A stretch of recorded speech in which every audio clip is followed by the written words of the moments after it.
네, JTBC 뉴스 특보를 이어가겠습니다. 윤석열 대통령이 조금 전 네 번째 대국민 담화를 했습니다.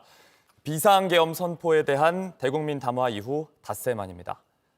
윤 대통령은 계엄 선포가 대통령의 통치 행위라며 나라를 구하기 위한 행위였다고 말했습니다.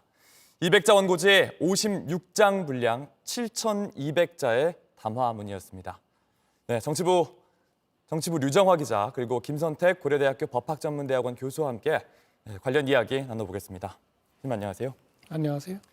류정화 기자, 이 내용을 정리를 좀 먼저 해주시죠.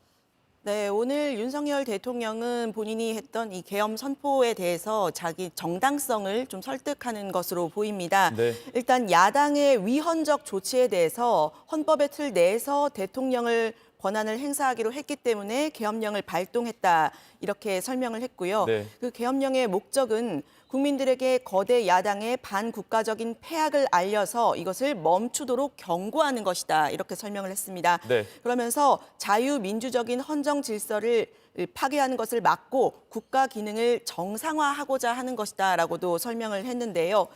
계엄을 해제한 후에 이 계엄이 일정 부분 효과가 있다고 봤지만 이틀 후에 탄핵안을 야당이 발의해 버렸다면서 이 부분도 야당을 탓하는 듯한 발언을 했습니다.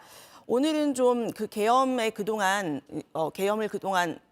하게 된 직접적인 이유, 그동안 국민들이 몰랐던 이유라고 하면서 새로운 사실도 밝혔는데요. 네. 그거는 이제 작년 하반기에 선관위에 대한 북한의 해킹이 있었다라는 이야기를 좀 했습니다. 네. 선관위에 이 국가정보원이 이를 발견하고 정보 유출과 전산 시스템 안전성을 점검을 하려고 했지만 다른 모든 기관들은 이거를 동의를 했는데 선관위는 점검을 거부했다라고 이야기를 한 겁니다. 네. 그 이후 선관위의 대규모 부정 채용 사건이 터졌고 이 부분에 대해서 이 부분을 하기 못했기 때문에 국정원의 보고를 받고 충격에 빠졌고 어떻게 선거 결과를 국민들이 신뢰할 수 있겠냐는 생각을 했다라는 새로운 사실이라고 이 얘기를 했습니다. 네. 그러면서 이 국방장관에게 선관위 전산 시스템을 점검하도록 지시했다라고 이야기를 했는데요. 이번에 계엄군이 선관위도 이번에 갔었죠. 이제 네. 그런 부분을 설명한 것으로 보이고요.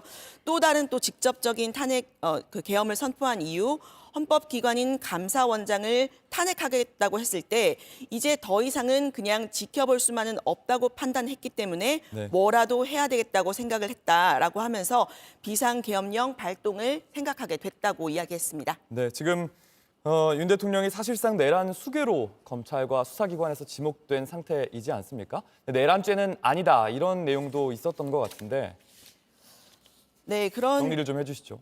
네, 일단 그 부분에 대해서도 엄호하는 이야기를 많이 했습니다. 도대체 2시간짜리 내란이라는 것이 있느냐라고 직접적으로 이야기를 했는데요. 야당을 향해서 책임을 돌리면서 어떻게든 내란죄를 만들어서 대통령을 끌어내리기 위해 수많은 허위 선동을 만들어내고 있다, 이렇게 주장을 했습니다. 그러면서 거대 야당이 거짓 선동으로 탄핵을 서두르는 이유가 무엇이겠느냐. 거대 야당 대표의 유죄 선고가 임박하자 대통령의 탄핵을 통해서 이를 회피하고 조기 대선을 치르려는 것이라고 했습니다. 이야말로 국헌 문란 행위다, 이렇게도 지적을 했습니다.